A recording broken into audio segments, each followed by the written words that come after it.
Halo dulur, lagi ada sate di Ranukumbolo bersama tim. Tadi kita bakaran sate memperingati 1 Muharram, memperingati malam tahun baru Islam dulur. Jadi alhamdulillah bisa ngumpul-ngumpul sama tim di Ranukumbolo di Tulungagung. Oh ya, yang sesuai judul itu, jadi saya akan flashback bagaimana dulu saya memutar uang 1 juta rupiah hingga mencapai 2 miliar dalam waktu 2 tahun.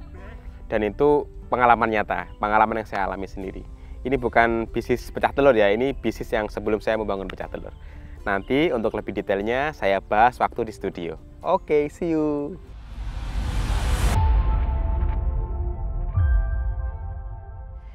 Halo dulur, ini sudah di studio. Seperti yang saya bahas tadi, saya akan membahas bagaimana saya memutar uang 1 juta menjadi 2 miliar dalam waktu 2 tahun, dan itu adalah pengalaman saya sendiri. Nah, sebelum mulai, kita seperti biasa quick survey ke teman-teman editor. Ini ada clip on setelah kita kasih teman-teman. Teman-teman, quick survey teman-teman. Ini clip on. Jadi temanya adalah saya punya uang 1 juta, tak puter 2 tahun bisa jadi 2 miliar. Nah, apa pertanyaan yang terbenak ke teman-teman? Mas Akor dulu. Kok iso? Kok iso? Lanjut. Oke, siap. Kok iso? Mas Nuril. Tanyanya sama-sama kayak Mas Akor, kok iso? Kok iso? Oke. Terus bagaimana caranya? Kalau uangnya untuk usaha atau yang lain, kalau untuk usaha, apakah hanya bisa diterapkan di usaha yang itu saja? Oke. Caranya itu? Atau bisa untuk usaha yang lain gitu. Caranya piye terus supaya caranya itu bisa diterapkan ke ini atau juga ke usaha yang umum. Ya, lanjut Mas. Di-spill dong bidang usahanya apa, kok bisa dari 1 juta bisa jadi 2 miliar. Oke, bidang usahanya apa? Menarik. Lanjut. Ini kan menarik banget soal angkanya ya, dari Ya. dari 1 juta ke 2 miliar. Ya. Nah, pertanyaannya itu kapan sih peningkatan momentumnya dari 1 juta ke 2 miliar itu? Apakah dia langsung melesat atau bagaimana? Oke. Nah, terus satu lagi pertanyaannya, di momen kapan juga mulai yakin nih kalau usaha ini bakal winning? Gitu. Oke, paham. Lanjut terakhir. Terus dari aku mungkin ini sih, apakah itu hanya dari satu bidang usaha atau 1 juta itu diputar di instrumen investasi yang lain. Oke. Mungkin itu saja sih, terima kasih. Siap. Ya, menarik. Seperti biasa, teman-teman pertanyaannya menarik. Jadi, ya, itu diputar di satu usaha, dan usahanya adalah di bidang usaha fashion, teman-teman. Mungkin kalau sekarang tidak seperti yang ini, usaha ini sekitar tahun 2017 saya mulai. Mungkin saat ini fashion lagi turun, tapi waktu 2017 saya mulai itu sangat gurih gitu ya teman-teman. Tapi ilmu nanti ini insya Allah akan bisa diterapkan di beberapa bidang usaha yang lain. Ini kita bicara soal pola gitu ya. Mungkin sedikit ada modifikasi, cuma secara umum nanti akan bisa dipakai. Jadi saya memulai usaha fashion itu di tahun 2016 akhir. Itu usaha fashion benar-benar 1 juta. 1 juta itu untuk beli baju awal. Jadi awalnya itu istri ya teman-teman. Istri saya itu kita bersepakat untuk resign dari ngajar karena jauh. Dia pulang ke ngajarnya di Blitar, kemudian tinggalnya di Tulungagung. Kemudian yaudah akhirnya istri belajar jualan di Facebook. Setelah menemukan market, kita berinisiatif untuk bikin sendiri gitu ya. Bikin sendiri. Terus bermodalkan 1 juta itu, kita belinya kain meteran beli, terus kemudian kita potong, kita jahit, fotonya juga ala kadarnya gitu ya. Nah, kemudian kita jual pas waktu Ramadan di tahun itu. Nah, alhamdulillahnya itu terjual 9 baju dengan PO. Jadi PO, bahkan yang karena belanja sedikit, kita beli label pun nggak berani, kan kalau beli label harus beli banyak. Kita nggak berani ada label, bahkan ada yang komen apakah ini palsu karena nggak ada labelnya dan lain sebagainya gitu. Jadi itu perjuangan di awal-awal, alhamdulillah terjual 9, itu senangnya luar biasa. Karena sebelumnya kan ngejualkan merek orang lain, terjual ya seneng. Tapi ketika ngejualkan merek sendiri dan laku, itu senengnya berkali-kali lipat. Itu. Terus setelah Lebaran, itu kita berpikir, nah sekarang ini apakah bisa PO gitu ya. Nah kalau sekarang ini tahun 2024, kembali lagi ke PO sepertinya. Tapi waktu itu tahun 2017, yang ready stock itu lebih diminati daripada yang PO. Gitu ya teman-teman. Terus kemudian kita berpikir, kalau kita ngandelin PO terus, akan susah untuk bersaing. Maka dari uang 1 juta penjualan itu kemudian kita berpikir bagaimana kalau kita cari investor gitu ya. Cari investor supaya usaha kita ini lebih cepat berkembang dan bisa ready stock, karena waktu itu hanya bisa PO. Karena kalau mau ready stock nggak bisa beli kain banyak, itu nggak bisa. Ya hanya bisa beli meteran. Terus kemudian yaudah saya dan istri bersepakat. Terus waktu itu kita sama yang konveksi itu bekerja sama. Jadi itu saya bukan konveksi teman-teman ya. Jadi saya itu dan istri itu fokus yang penjualan. Terus kemudian saya mengajak yang buatkan baju konveksi yang waktu itu ini perkenalan juga unik teman-teman. Jadi konveksinya itu konveksi yang lama tapi mau diambang mau bangkrut gitu loh teman-teman. Jadi dia itu awalnya ngedrop barang ke pasar, kemudian dia ditipu beberapa pedagang di pasar itu, sehingga dia kehabisan cash flow, sudah mulai agak susah gitu ya. Nah itu kita bekerja sama. Jadi saya bisa jualkan, kemudian saya bekerja sama dengan dia. Saya mengajak dia, ayo kita bikin brand gitu. Nah waktu itu kita namai mereknya Swarga Hijab, ya gitu ya.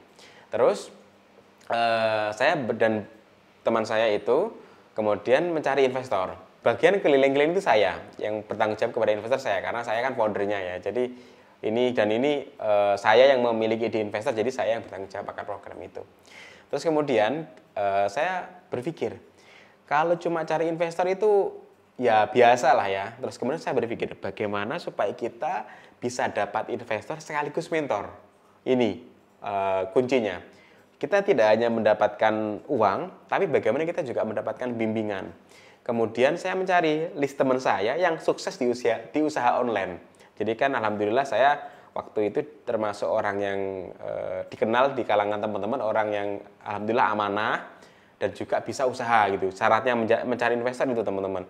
Pertama kita dikenal sebagai orang yang amanah, yang kedua dikenal sebagai orang yang bisa usaha. Maka saya mulai ngelis tuh di antara teman-teman saya yang sukses. Nah, karena saya cari investor sekaligus mentor dan bidang usaha saya adalah online, maka saya mencari orang yang sukses di usaha online. Nanti biar sekalipun menjadi mentor. Singkat cerita, saya dapat 6 list nih teman-teman. Saya dapat 6 list orang-orang yang saya pandang mampu untuk menjadi investor dan mentor.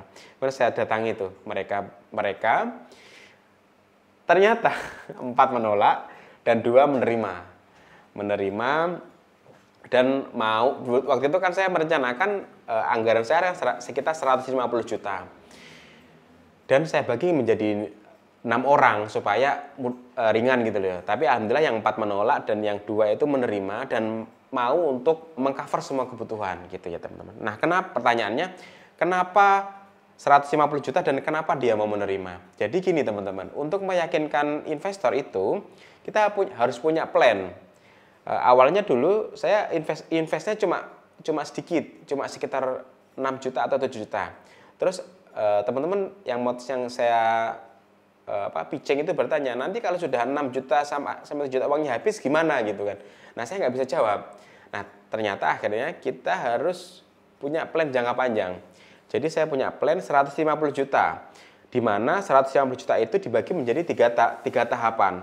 Pertama 50 juta, kemudian ketika lancar invest lagi 50 juta, ketika lancar invest lagi 50 juta. Berarti 150 juta itu dibagi menjadi 3 tahapan. Gitu. Nah, yang 50 juta itu kita rinci.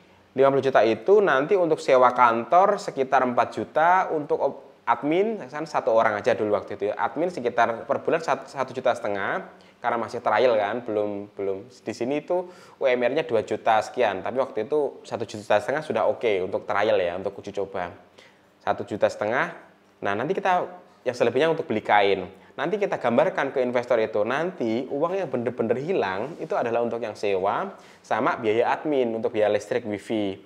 Kalau yang biaya kain ini nanti tidak hilang uangnya, Kalaupun toh nanti rugi, seenggak-enggaknya nanti kain ini bisa dijual di harga modal, nanti akan bisa menjadi uang. Ataupun toh tidak harga modal, di diskon insya Allah masih laku. Jadi potensi kerugiannya itu rendah. Jadi kita harus bisa meyakinkan teman-teman. Jadi saya yakinkan ke teman-teman investor, oh ini potensinya rendah. Nah kalau waktu itu harganya itu masih tinggi ya teman-teman gamis. Jadi saya buat gamis baju long dress gitu ya, bahasanya gamis set. Jadi ada kerudungnya, ada gamis. Itu bisa jual, misal kita HPP-nya sekitar 120, jualnya bisa sampai 300, bisa sampai 2 kali lebih. Jadi potensi keuntungannya itu sangat tinggi. 2 sampai hampir ke 3 kali gitu ya teman-teman. Nanti kita soalnya kita menggunakan pola marketer gitu. Nah saya terangkan juga di Tulungagung lagi itu sedang berkembang teman-teman yang sedang seneng Facebook Ad gitu ya, atau teman-teman yang seneng ngopi bahas jualan online gitu. Jadi ini adalah sebuah puzzle. Saya bisa bikin baju, ada brandnya, walaupun brandnya belum terkenal. Ini di sisi komunitas, di sisi lain ada teman-teman yang suka ngopi, yang mereka itu suka bahas bisnis online, entah dengan penjualan organik atau Facebook Ad waktu itu. Nah saya akan dapat investor, alhamdulillah deal teman-teman. Deal, nah ini luar biasa, jadi senangnya luar biasa. Nah setelah deal, kemudian uang itu, nah ini juga salah ini teman-teman.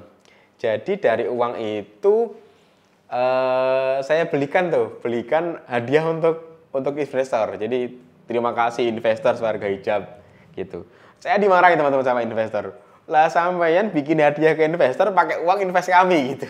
Wah ini nggak disiplin keuangan gitu. Jadi saya dimarahin oleh investor. Ini kamu nggak disiplin keuangan, belum sudah beli barang yang tidak ada hubungannya dengan kenaikan usaha gitu. Wah, saya belajar, oh iya, saya harus disiplin nih keuangan gitu. Nah, terus kemudian dulu kendala saya juga saya kurang disiplin waktu. Teman-teman ini kan rumahnya di Trenggalek investor ya. Saya sebenarnya di Tulungagung waktu itu diajak pertemuan, diajak meeting di Trenggalek. Saya itu di challenge, nanti kalau kamu sampai sini lebih dari jam 7 kita nggak jadi rapat gitu. Jadi wah ternyata ada bagusnya juga ya punya mentor gitu. Jadi kita seakan-akan dibimbing.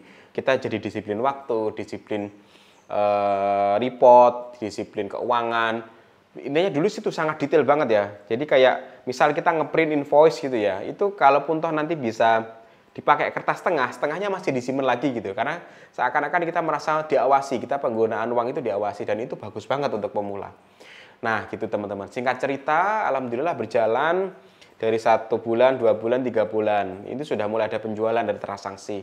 Sudah mulai ada 5 juta, omsetnya 5 juta, 10 juta, begitu. Nah, kemudian kita merasa stuck gitu. Mungkin di puluhan juta, kita merasa stuck. Tapi di Tulungagung itu, di tempat kita, di tongkrongan kita itu berkembang. Jadi teman-teman itu berkembang lah, bawa brand ini, bawa brand itu gitu. Artinya mereka secara jualan itu sudah jago-jago, ngiklannya sudah jago. Yang main Facebook organik pun juga mereka penjualannya bagus-bagus gitu. Waktu itu karena menemukan market di Hong Kong sama di Taiwan teman-teman. Jadi waktu itu di Hong Kong sama di Taiwan itu lagi berkembang kajian Islam, di mana mereka butuh suplai baju muslim, baju muslimah gitu ya. Kalau di Hong Kong tiap hari Ahad gitu ya. Kalau di Taiwan saya kurang tahu, kayaknya hari Ahad juga gitu ya kajiannya gitu. Jadi mereka butuh suplai baju muslim. Nah, teman-teman Facebook itu menemukan market itu dan alhamdulillah kiriman ke sana itu cukup kencang. Nah, waktu itu saya berpikir, ini yang termasuk pertanyaannya Iqbal tadi, kapan mulai yakin? Itu sudah mulai yakin sejak awal. Dan kapan ada lompatan omset? Nah, ini lompatan omsetnya. Jadi waktu itu saya berpikir, bagaimana ya teman-teman ini fokus jualkan produk kita. Mengurangi produk yang lain gitu ya. Bagaimana teman-teman yang sudah bisa jualan ini, mereka itu seneng masarin produk kita gitu, lebih fokus lagi gitu. Nah, waktu itu saya bikin semua katalog itu difoto ulang. Semua katalog difoto ulang, dibikinkan video. Terus kemudian saya kumpulin mereka, saya ajak ngopi mereka, saya kasih reward teman-teman. Jadi teman-teman yang jual kan baju Swarga Hijab itu ada poin reward. 1 baju itu 2 poin. 1 gamis, 1 kerudung, 1 hijab, 1 poin. Jadi kalau jual kan 1 set itu 3 poin. Nah nanti setiap tahun nanti akan ada diakumulasi poin. Nanti poin sekian dapat umroh, poin sekian dapat MacBook, poin sekian dapat HP baru, poin sekian dapat dan lain-lain. Nah itu. Wah, itu semenjak itu teman-teman itu kencang iklannya. Jadi kayak produk kita itu diprioritaskan gitu ya, diprioritaskan kencang gila-gilaan. Wah, kita langsung keteteran waktu itu. Jadi waktu itu yang awalnya bingung marketing, akhirnya menjadi bingung produksi karena baju ini dikejar-kejar gitu. Ayo kapan jadi, karena mereka sudah iklannya winning, butuh suplai produk yang tinggi. Nah itu alhamdulillah itu, jadi dari puluhan juta menjadi ratusan juta. Terus kemudian akhirnya di peak moment bahkan dari ratusan juta itu sampai nyentuh ke angka M. Bahkan di peak moment di waktu lebaran di tahun 2019 kalau nggak salah, itu pernah mencapai angka 2M per bulan gitu ya teman-teman. Dan waktu itu aset kita, jadi kan kita ada pembukuan aset itu ya. Aset kita itu di atas 2M teman-teman. Tapi memang tidak sepenuhnya uang kita. Waktu itu sudah ada kita bukan pinjaman ya. Kita beli kain, bayarnya tempo gitu loh. Jadi memang kita dikasih kain karena sudah dikenal baik di teman-teman pedagang kain itu, kita dikasih kain yang luar biasa banyak, kita bayarnya belakangan gitu. Jadi kita sudah dari situ akhirnya aset kita kalau dalam usaha, aset hutang itu kan juga termasuk dalam kategori aset ya dalam perhitungan akuntansi. Jadi aset kita lebih dari 5 miliar waktu itu. Nah gitu teman-teman, jadi seperti itu. Jadi teman-teman yang sekarang mungkin sudah menerima yang sudah memiliki usaha, kemudian usahanya itu bagus dan teman-teman butuh dibimbing, maka ada benernya tuh cari investor dan juga sekaligus mentor. Nah, saya juga ingat nih, tapi teman-teman yang usahanya yang lain di Pecah Telur Academy, ada juga materi bagaimana mencari investor yang lebih mudah dari ini. Nah, itu secara detail diterangkan di sana. Teman-teman yang belum joinin Pecah Telur Academy boleh tuh join. Nanti di situ sangat murah ya teman-teman, biayanya cuma 50.000 tapi materinya sangat banyak. Nah, lanjut ya teman-teman. Jadi setelah itu, ini fase yang agak terlenakan. Jadi kita fokus produksi teman-teman.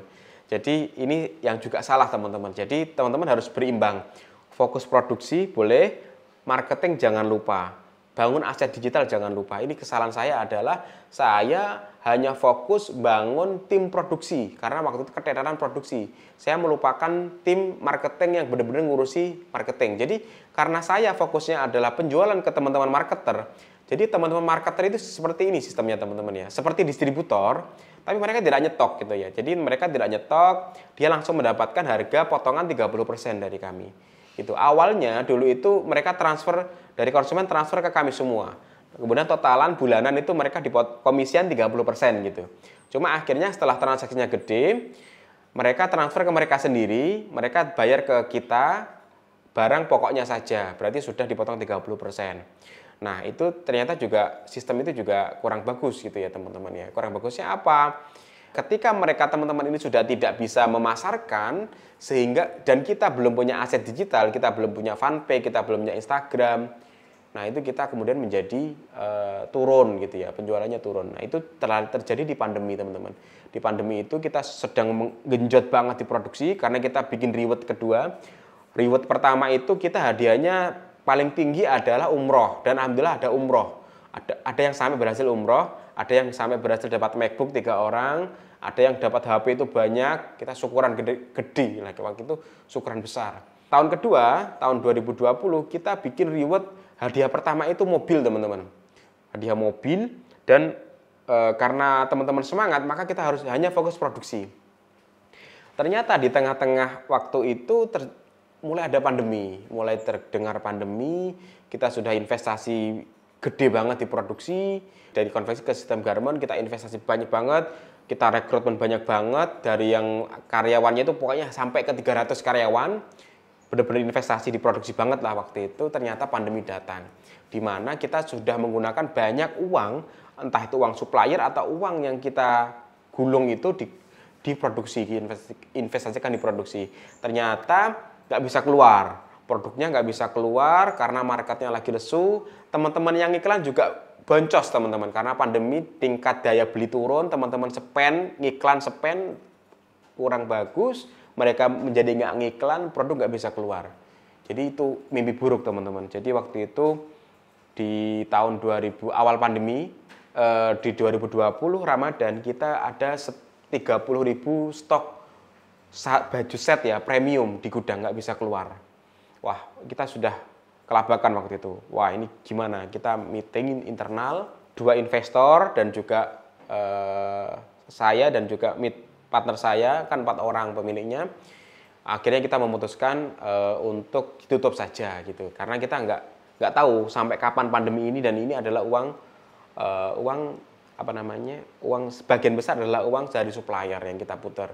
Itu juga nggak baik teman-teman. Jadi kalau mau investasi, kalau mau inovasi bisnis, maka gunakan uang yang benar-benar dingin gitu ya, atau yang benar-benar terprediksi atau terinci gitu loh ya. Planningnya itu bagus itu loh. Kalau ini kita modal-modal nekat aja gitu ya, ini kurang bagus. Dan waktu itu di internal kita mulai ada pandangan yang berbeda, karena waktu juga banyak orang yang meninggal, sudah mulai ada pemikiran nanti kalau kita meninggal sementara hutang kita banyak seperti apa, terus ini bisnis mau dikemanakan dan sebagainya.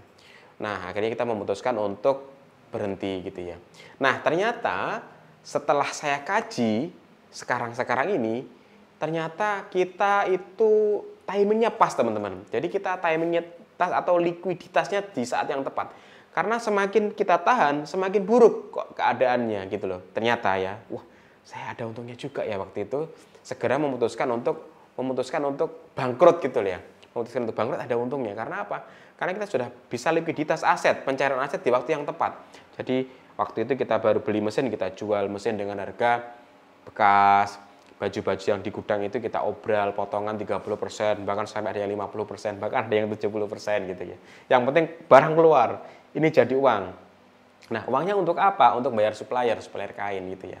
Nah, untungnya juga teman-teman, di awal itu karena saya punya mentor, saya itu disiplin keuangan. Jadi, ketika ada laba, itu kita hanya ngambil dividen 10 juta masing-masing. Selebihnya kita puter gitu loh. Jadi saya hanya digaji 10 juta, partner saya juga masing-masing ini 10 juta.